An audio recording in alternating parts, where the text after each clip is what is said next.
friend, Roger Christopherson here again with yet another album battle. Been quite a while since I've done one of these, which is funny because this is the original reason I started doing YouTube, is because of the album battles. I actually saw another channel that was doing these, and I thought, man, there's a lot that I would love to pair up against each other that this other channel wasn't even covering, not even doing the style of music or anything. But I was like, that'd be a lot of fun, just get people involved and talking about it. And I actually haven't done one of these for quite a while. Somehow I got caught up in doing reviews, and people were commenting on that a lot more than they were the album battles. But you know what? I like doing these album battles. It's fun. So I was watching That Rocks here a couple weeks ago, which is kind of like the new version of That Metal Show. In case anybody out there doesn't know what that is or is familiar with it, you should check out that show. It's just fun. It's cool. If you like this type of stuff, just talking about music, or you like watching guys talk about music or whatever, both, it's a cool show. But they had Stephen Piercy on there, and at the end of the show, I think it's called This or That, they call it. Same idea. They just pair up two albums or whatever it is at that point in time, but they pair up two albums, and you have to pick which one's your favorite, I guess. And it was kind of funny watching Stephen Piercy trying to pick which one. I won't give away anything, but that's a fun show to watch. And I was like, you know what, that's actually a great option. So that's why I chose this.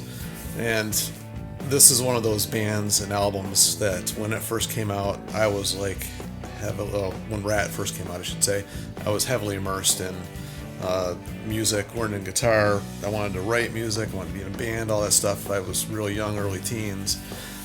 And I can't even count how many times I listened to Ratt albums. But obviously the first one I'm going to talk about is Out of the Cellar. We're doing Out of the Cellar and Invasion of Your Privacy, the very first two actual full albums. There was an EP before any of this, but that's not going to be part of this. So anyway, when I got this album, Round and Round was like the song that was just playing on rock radio at the time. That was my first introduction to Ratt. I hadn't heard any of the stuff off the earlier one. The local station that I listened to was playing Round and Round constantly, and I remember going to I was still taking lessons, guitar lessons, and I was like, I want to learn Round and Round. And that song was a lot more difficult to learn than I thought it was going to be at that point in time. But, I was like one of the first songs I actually wanted to learn, so that was my kickoff, and I got the album, and I just remember listening to this thing constantly. I remember my parents used to be part of a church choir, and when they'd tag us kids along, I had to watch my little sisters while they were rehearsing and stuff, and I'd have this album playing in the church on the radio while they're practicing. So I don't know, it's kind of funny, I think. But anyway, so yeah, for those not familiar with all the songs on here, I'm just going to kind of run through it real quick. The same lineup on both of these albums. The funny part is, looking at it just now, there's different writers on all these songs, but yet they all sound like Ratt songs, and that's like a cool thing that a band does. If you can just, even if it's one writer, the guy, brings it in, and you guys play it, and it sounds like everybody wrote it, like it's the same writer on all the songs. I think that's cool. I believe that's what these guys kind of achieved. So anyway, it kicks off with Wanted Man, which is kind of a strange lead-in song because it's not like really a rocker. It does, but it's a slower tempoed rocker. Love that song. It's one of my favorite Ratt songs of all time. I actually think I like that one better than Round and Round, actually, after I got this album. That one was written by Robin Crosby, Stephen Piercy, and Joey Cristofanilli, which I guess was a fill-in bass player for a little while. And I didn't know that, but anyway, it's just strange that I didn't know that, but I guess he filled in for a little bit. Then You're in Trouble kicks in next here with Crosby, DeMartini, Juan Krauser, and Piercy, all writing credits on that one. Also one of my favorites. And of course, Round and Round was actually written by DeMartini, Crosby, and Piercy. It's funny looking at this now. Warren DeMartini only has 3 writing credits on here, which I find interesting because it was always his guitar playing I associated with the sound of Ratt. But even watching interviews and stuff about Robin Crosby, he was kind of the main guy who developed the sound, and Stephen Piercy too. There was Mickey Ratt before this, and Stephen Piercy did most if not all the writing for that band. But the next song, In Your Direction, was actually a Stephen Pearcy written song from the Mickey Ratt era. But still sounds like Ratt. That's a cool song too. I'm digging that song. One of my favorites, like I keep saying that, but one of my favorites was She Wants Money, which is funny. It was written by Juan Krauscher. Really short song too. Just like 3 minutes and 4 seconds long, really short. But I just remember that was like one I really like to listen to over and over and over again. Lack of Communication by Krauscher and Pearcy. Another cool song. I mean, there's really no bad songs. I don't know why I keep saying that. There's no bad songs.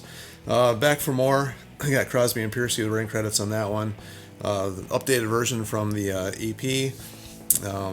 It's the same song, but it sounds like much, much different than the original. It's a little bit different tempo.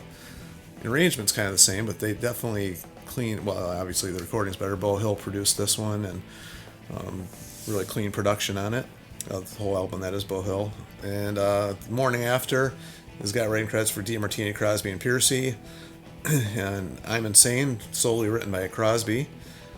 And both, I mean, these are all just kick butt songs. There's really no slow songs, nothing that would count as a power ballad, which is kind of funny that at this point in time, every band like from this genre is breaking big with power ballads, and these guys really never followed suit with that not that I can think of anyway. And then they end with Scene of the Crime, which actually is another really good song. It's also written by Crosby and Krauscher. It's like the weird mix. I'm looking at it now, and it's like there's this that's constantly mixing it up. It's not the same writers, like doubling up at any point in time over and over again at all. It's like they just kind of really intermingled their writing.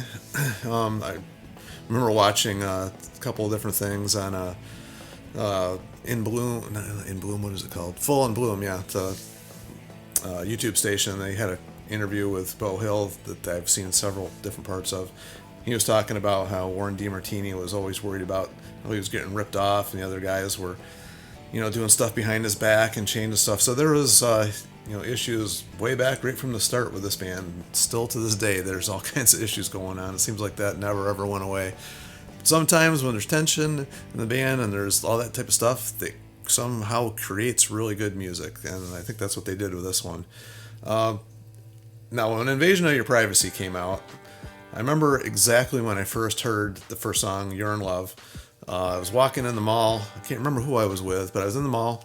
I hear the song blasting out of the I think it was a Firestone in the back, like a garage, and in the front part of it was, they sold stereos and stuff like that, and they were blasting You're in Love through the whole mall. You could hear it through the whole mall. I was like, that's pretty cool. What song is that? Didn't know what it was. And it took a minute. I clicked. I go, man, that sounds like Ratt. I was like, I didn't know they had a new album out. And this is back in the day where you bought like magazines, or you listened to it on the radio. And I don't remember hearing anything about the new Ratt album coming out. It was just kind of like all of a sudden there it was. And I'm like, dang, got to get that album. So the first song was written by Krauscher and Pearcy. The same thing on here. They just mix up the writing a lot. It's produced by Beau Hill. That was like just my first introduction to it, like I just said. I love that song. Just that one was like more like an album opener. It was full force rocking, in your face, hair metal. If there's such a thing as in your face hair metal, but that one was pretty good. Never Use Love, written solely by Pearcy, but still, again, it just maintains that Ratt sound. And then, of course, the big hit, Lay It Down, which shares credits with, like, Warren DeMartini, Krauscher, Crosby, and Pearcy. Everybody but Bobby Blotzer, which actually is the only one that doesn't get any writing credits on anything. But, I guess that happens a lot of times with drummers if they don't input with the lyrics or music of any kind. That happens a lot. But anyway, that was the case with that one. Everybody's heard that song. Cool song, cool riff. It's actually not my favorite one on the album. It never really... It wasn't one of those songs that really ever kicked in. I really just loved and had to hear over and over again as compared to the rest of these songs on here. And then track number 4 is Give It All, Crosby Pearcy written song. So once again, just another combination that we still haven't heard. You know, we got 4 songs in, and all the writing credits are still different. And then the closest thing I can think of that they have to a ballad is Closer to My Heart. And like I said previously, I don't think they really ever did the power ballad, because I don't think this classifies as a power ballad at all. It is slower, but it's heavy at the same time, and it's actually one of my favorite songs on the album. It's tricky to write a song like this, I think. It's also got Crosby and Piercy as the co-writers on this one, which is the only 2 in a row so far. Song is killer. I love that song. It just has a cool melody. It reaches out and grabs you, but it's not wussy-ish at all. It's not like a wimpy ballad by any means. I wouldn't even consider it a ballad. It's just a slower rock song. If you guys have other opinions, feel free to share, but that's how I feel about that one. Now this is back in the days when it was on records or cassette. And so you flip it over, side 2, we got Between the Eyes. I got a DeMartini Piercy co-writing credit on this one. Once again, DeMartini doesn't have that many writing credits. I think there's 3 on this one too. A lot of the writing is Crosby and Piercy, and Krauscher seems to do a lot on his own. But anyway, Between the Eyes, another killer song, rockin' song. And then also another one of my favorites here is What You Give Is What You Get, solely written by Krauscher. I hope I'm saying that right. It could be Krausier, I don't know, but feel free to correct me as always. But that's how I've always said it. Another killer song. Got Me on the Line, another Crosby Piercy written one. Still a cool song. Probably the weakest one on the album, dare I say. It's still a good song, but it's not as high quality as I think the rest. And then it ends with a couple good songs. You Should Know By Now, catchy but still heavy. It's got Crosby and Krauscher. Piercy is co-writing on that one.